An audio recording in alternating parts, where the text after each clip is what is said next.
ಏಳು ಕ್ಷೇತ್ರಗಳಲ್ಲೂ ಕೂಡ ಎರಡೂ ಕಡೆಯ ಕೇಳಿಬಂದಂತಹ ಮಾಹಿತಿಯನ್ನ ನೋಡಿದ್ರಿ. ಮತದಾರನ ಮನಸ್ಸು ಏನು ಹೇಳ್ತಾ ಇದೆ ಅಂತ. ಆದ್ರೆ ಒಂದು ಪೊಲಿಟಿಕಲ್ ಹೈಡ್ರಾಮಾ ನೋಡೋದಕ್ಕೆ ಕಾರಣ ಆಯಿತು. 7 ಕ್ಷೇತ್ರಗಳಲ್ಲಿ ಈ ಬಾರಿ ಬಿಜೆಪಿ ಎಷ್ಟನ್ನ ಉಳಿಸ್ಕೊಳ್ಳುತ್ತೆ, ಕಾಂಗ್ರೆಸ್ ಮತ್ತು ಆಪ್ ಒಟ್ಟಿಗೆ ಹೋಗ್ತಾ ಇದೆ, ಎಷ್ಟು ಕ್ಷೇತ್ರಗಳನ್ನ ಪಡೆದುಕೊಳ್ಳುತ್ತೆ ಅನ್ನೋದು ಸದ್ಯದ ಕುತೂಹಲವಾಗಿದೆ. ಮುಂದಕ್ಕೆ ಹಾಸನಕ್ಕೆ ಹೋಗೋಣ. ಹರೀಶ್ ನಮ್ಮ ಜೊತೆ ಇದ್ದಾರೆ. ಹಾಸನದಲ್ಲಿ ಈ ಬಾರಿಯ ಪರಿಸ್ಥಿತಿ ಬಹಳ ಡಿಫ್ರೆಂಟ್ ಇದೆ. ಇಡೀ ದೇಶದಾದ್ಯಂತ ಸುದ್ದಿಯಾಗಿದೆ ಪ್ರಕರಣ. ಅದಾದ ನಂತರ ಅಲ್ಲಿನ ಜನತೆ ಏನು ಹೇಳ್ತಿದ್ದಾರೆ?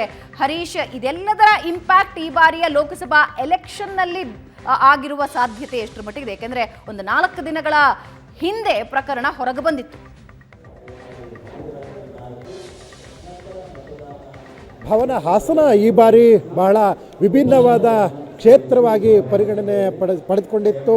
ಹೈ ವೋಲ್ಟೇಜ್ ಕ್ಷೇತ್ರವಾಗಿ ಎಲೆಕ್ಷನ್ ಸಂದರ್ಭದಲ್ಲಿ ಪಡೆದುಕೊಂಡಿದ್ದರೆ, ಫಲಿತಾಂಶದ ಸಂದರ್ಭದಲ್ಲಿ NDA ಅಭ್ಯರ್ಥಿ ಆಗಿರುವಂತಹ ಪ್ರಜ್ವಲ್ ರೇವಣ್ಣ ಸಹ ಈಗ SIT ವಶದಲ್ಲಿದ್ದಾರೆ.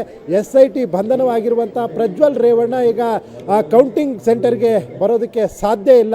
ಈ ರೀತಿಯ ವಿಭಿನ್ನ ಫಲಿತಾಂಶಕ್ಕೆ ಹಾಸನ ಸಾಕ್ಷಿ ಆಗ್ತಾ ಇದೆ. ನಾವೀಗ ಕೌಂಟಿಂಗ್ ಸೆಂಟರ್ ಬಳಿ ಇದ್ದೇವೆ. ಭಾವನ, ಈ ಬಾರಿ NDA ಅಭ್ಯರ್ಥಿ ಪ್ರಜ್ವಲ್ ರೇವಣ್ಣ SIT ವಶದಲ್ಲಿ ಇರುವಂತಹ ಸಂದರ್ಭ. ಜೊತೆಗೆ ಶ್ರೇಯಸ್ ಪಟೇಲ್ ಕಾಂಗ್ರೆಸ್ ಅಭ್ಯರ್ಥಿ ಆಗಿದ್ದಾರೆ.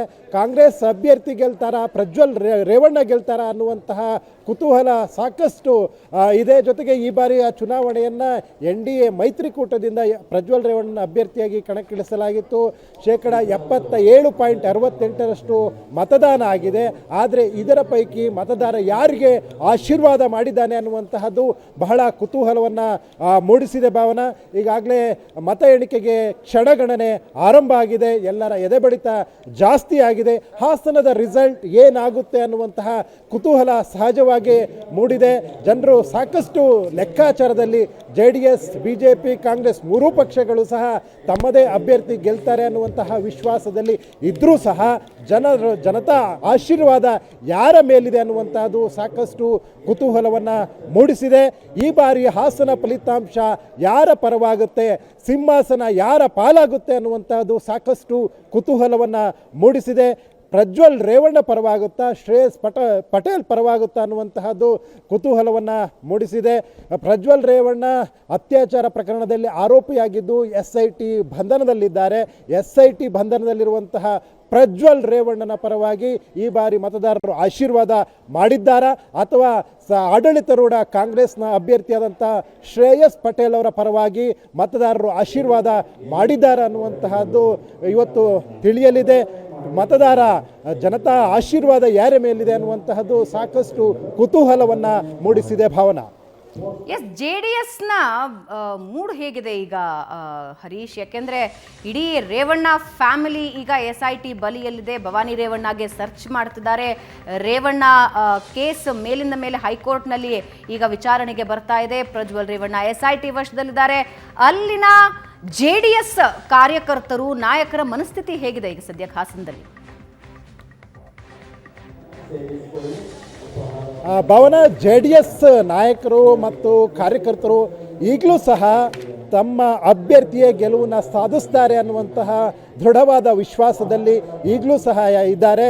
ಜೊತೆಗೆ ಪೆನ್ ಡ್ರೈವ್ ಪ್ರಕರಣ ಚುನಾವಣೆ ನಂತರದಲ್ಲಿ ಸಾಕಷ್ಟು ಅಪಪ್ರಚಾರವನ್ನು ಪಡೆದಿದೆ.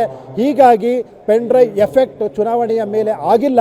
ಹೀಗಾಗಿ NDA ಅಭ್ಯರ್ಥಿಯಾದಂಥ ಪ್ರಜ್ವಲ್ ರೇವಣ್ಣ, ನಮ್ಮ ಅಭ್ಯರ್ಥಿಯಾಗಿರುವಂಥ ಪ್ರಜ್ವಲ್ ರೇವಣ್ಣನವರೇ ಗೆಲುವನ್ನು ಸಾಧಿಸ್ತಾರೆ ಅನ್ನುವಂತಹ ಬಲವಾದ ವಿಶ್ವಾಸದಲ್ಲಿ JDS ನಾಯಕರಿದ್ದಾರೆ, ಜೊತೆಗೆ ಮುಖಂಡರಿದ್ದಾರೆ. ಜೊತೆಗೆ HD ರೇವಣ್ಣನವರ ಫ್ಯಾಮಿಲಿಯೂ ಸಹ ಪ್ರಜ್ವಲ್ ರೇವಣ್ಣನವರೇ ಗೆಲ್ತಾರೆ ಅನ್ನುವಂತಹ ವಿಶ್ವಾಸದಲ್ಲಿ ಇದೆ. ಆದರೆ ಕಾಂಗ್ರೆಸ್ ಅಭ್ಯರ್ಥಿ ಶ್ರೇಯಸ್ ಪಟೇಲ್ ಅವರ ಅಭಿಮಾನಿಗಳು, ಕಾರ್ಯಕರ್ತರು, ಕಾಂಗ್ರೆಸ್ ಮುಖಂಡರು ಈ ಬಾರಿ ಆಡಳಿತಾರೂಢ ಪಕ್ಷದ ಗ್ಯಾರಂಟಿ ವರ್ಕ್ ಮಾಡಿದೆ. ಹೀಗಾಗಿ ಗ್ಯಾರಂಟಿ ವರ್ಕೌಟ್ ಆಗುತ್ತೆ, ಕಾಂಗ್ರೆಸ್ ಅಭ್ಯರ್ಥಿ ಗೆಲ್ತಾರೆ ಅನ್ನುವಂತಹ ವಿಶ್ವಾಸದಲ್ಲಿ ಶ್ರೇಯಸ್ ಪಟೇಲ್ ಪರವಾದ ಕಾರ್ಯಕರ್ತರು ಇದ್ದಾರೆ. Bhavana, right, thank you Harish.